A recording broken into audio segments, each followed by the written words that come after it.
So the next question I'm going to at least attempt to answer is, how might you think about leveraging this to ultimately solve the problem that Chris outlined at the beginning? How can I turn my customers into fans?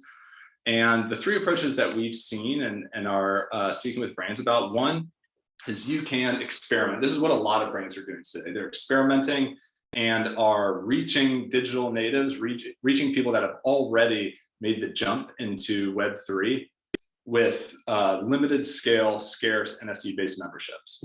The second approach is actually extending your existing loyalty program, which may have millions, tens of millions, upwards of 100 million members, with these new types of tools to ultimately connect people with one another and offer them something differentiated.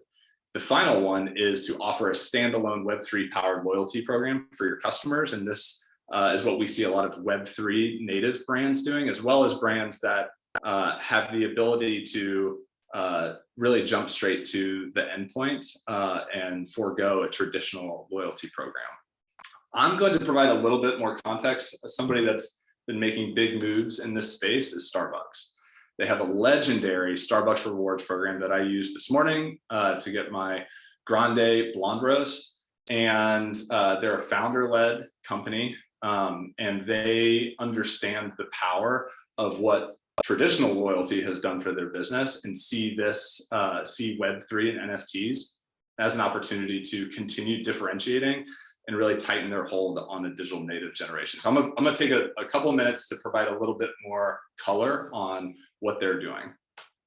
So this is called the Starbucks Odyssey program. And I'm gonna start by just outlining what problems are they solving with this new Web3 powered loyalty program.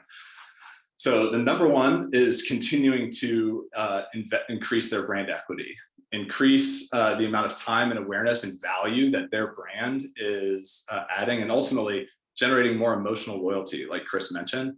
The second one is they've talked about how cold drinks, which us sort of, digital native generations really, really appreciate. They've talked about how important, millennial, Gen Z, the next generation of consumers are to their business. And so they understand that they need to deploy new strategies in order to differentiate and really make a difference with these generations. And also they see the opportunity to add this as to introduce new accretive revenue streams. The approach and the sort of three pillars that, based on their publicly released information that they're leading into, is they're making this accessible. I think a point of pride, and rightfully so, is they don't mention NFTs sort of anywhere in there, other than just to outline people what's powering this. But in the consumer experience, they are referring to these as stamps instead of NFTs. And their goal is to provide a front-end experience that abstracts all the complexity, which we think is the exact right approach. They're connecting this to their Starbucks reward program and the benefits that exist. Chris mentioned access to exclusive merch, members only areas. Like, these are perks that have existed in loyalty and membership type communities for a long time. They are deciding to add community and experiential based perks as the benefits that are uniquely unlocked by this sort of separate loyalty program. So now I'm going to get into actual how they're doing it in the implementation. As mentioned, they're connecting this with the login with Starbucks Rewards, but they're creating it as a separate web app experience. I'm going to mention some of the challenges that come with a Web3 NFT powered loyalty program. And one of them is complexity. You're interacting with a new infrastructure, which unlocks really, really cool new possibilities, but it's also something to be mindful of.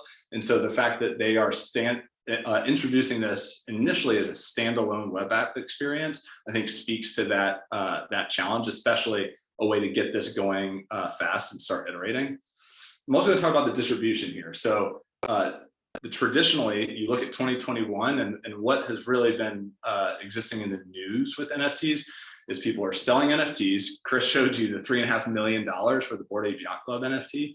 People are selling NFTs for sort of promises of a future roadmap or benefits that might occur.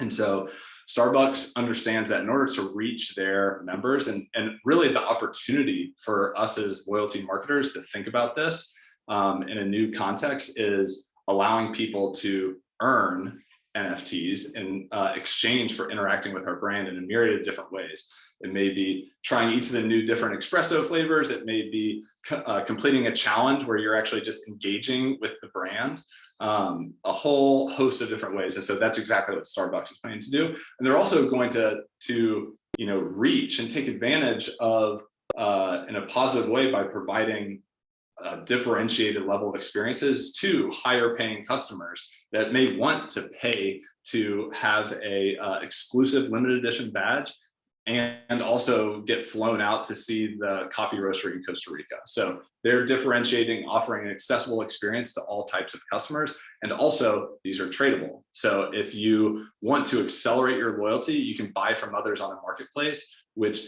harnesses some of the power of ownership that Chris and I talked about earlier. And finally, benefits. Like I mentioned, they are offering experiences, community, as all as part of the benefits to be redeemed by this program. They're introducing a new currency called points, because when you have a transferable membership, there are some challenges. Again, speaking to some of the infrastructure, interacting with a new infrastructure and some challenges that can arise. They're introducing points as a way to redeem the merchandise and experiences part, which may or may not be actually tradable, but the stamps and continued persistent ownership of the stamps will offer access to the community-based benefits and future collaborations. This was a big deal for the Web3 space, so hopefully this provides a little bit of lens into how Starbucks is sort of executing. And then finally, this is new, this is exciting, and Chris and I are really excited about what brands can do to make loyalty way more engaging for their customers, but it's not without its challenges. The first one is building and connecting an exclusive community. There are a myriad of different platforms where people spend their time gathering: Reddit, Discord, Facebook, Instagram.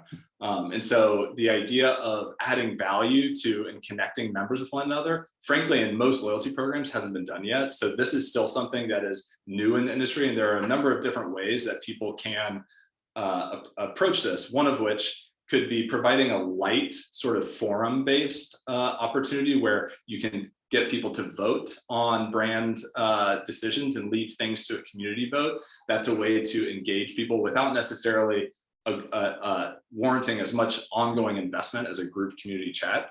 The other unique approach that brands can and likely will start to take is allow this to be governed by the community. Like I mentioned in the example of what an NFT-based membership looks like, anybody can verify that they own this. So the community that gathers and spends time on Discord could create a space for them to only exclusive, for example, Starbucks members to aggregate. So that's one approach. The other one that I've mentioned multiple times is new infrastructure requires more complexity and dependencies. The good news is that there are tools that are coming out and are continuing to get more and more mature right now that allow you to start interacting with this infrastructure using just an email-based wallet, as opposed to requiring a MetaMask Chrome extension and all of this new complex tools. And the final challenge is just a new mindset. The idea that somebody could sell a loyalty membership or a loyalty status that they've earned breaks the mental models of a lot of traditional loyalty marketing principles. But hopefully you've been able to see that this is a new tool that, particularly for brands that are looking to differentiate versus their competitors today, and really solve that problem of creating fans, can leverage if they're able to apply new thinking. Over to you, Chris, to take us home. Thank you. I will gladly. Yeah, we only have a few minutes left here, but if there's only 3 things that you took away from what we shared with you today, the first would be that loyalty is obviously critical because it ensures profitability. And in order to achieve loyalty or customer retention, brands need to be evoking both rational and emotional loyalty in order to do so. So that's number 1. Number 2 is that NFTs are simply a new tool. Like, it literally just boils down to, it's a new tool that can help brands add more value to their customers across more mediums. And ownership and interoperability are some of the key differentiators and things that make this technology unique in comparison to what brands have had at their fingertips in the past. So that's the second one. And then the third is that this is, as you can see with the Starbucks example, this is available to brands today. And Starbucks may be, one of the early few adopters to really go beyond a splashy innovation exercise and really do something at scale that is embedded in their loyalty strategy. But we really believe that their program can and will serve as a blueprint for other brands, really around removing the complexity for the average consumer, and then just ultimately like tapping into some of the really cool and unique aspects of Web3 technology. So that's just a quick recap. Before we go, we are going to be doing this weekly. Hold us to that. That's our commitment to you and to ourselves. And we would love your input on what we might touch on in our next webinar. So feel free to drop it in the chat. The first one here is just doing more of a illustrative view of a loyalty program in action. The second would be diving deeper into a topic called token-gated commerce. If you're not familiar with token-gated commerce, it's essentially the ability to, for instance, on your Shopify website, gate certain sections of your website or certain products to people who can verify and authenticate that they own your NFT, which is it's a new concept, but it's really, really powerful. The third one would be around interoperability and just kind of diving deeper into what's happening right now in the metaverse space, for instance. And then the fourth would be anything else that might come to mind for you that either double clicking on something we've talked about today or something totally, beyond what we've focused on so far. So yeah, would really love your feedback and input here so we can keep making this relevant to you. And with that, Connor, if you want to flip, thank you.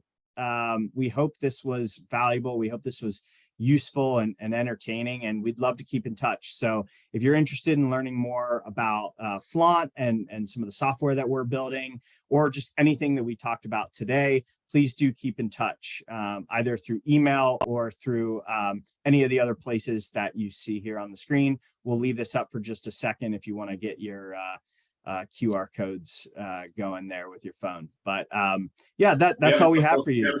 Good suggestions for next one, next time. Soulbound tokens, the ability to issue NFTs that may not be transferable, as well as interoperability. So thanks to the folks that have been dropping those in. We really appreciate it. Amazing. Thanks you all for attending. See you, everyone.